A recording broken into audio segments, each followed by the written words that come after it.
L'inaptitude, c'est l'impossibilité pour le salarié de pouvoir continuer à travailler dans l'entreprise. Il y a plusieurs types d'inaptitude, mais en tout état de cause, elle doit être déclarée par la médecine du travail. Donc ce n'est ni l'employeur ni le salarié qui décide, mais le médecin du travail.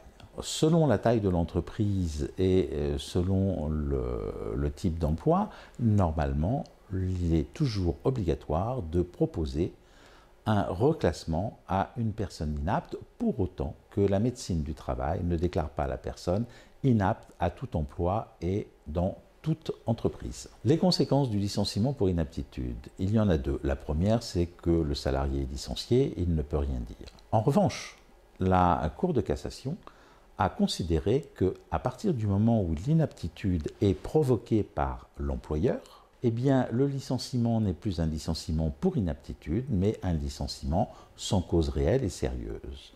D'où le fait pour tout salarié qui se retrouve licencié pour inaptitude de consulter un avocat pour savoir si cette inaptitude vient de l'employeur ou bien est liée à un accident malheureux. Toujours le même principe, à partir du moment où vous êtes licencié pour inaptitude, vous avez 1 an pour réagir. Merci Monsieur Macron. Le rôle de l'avocat en cas de licenciement pour inaptitude est très important puisque c'est lui qui va permettre d'aider le salarié à bien faire la différence entre l'accident malheureux et le fait que l'inaptitude ait été éventuellement provoquée par l'employeur. Bien évidemment, les indemnités ne seront pas les mêmes.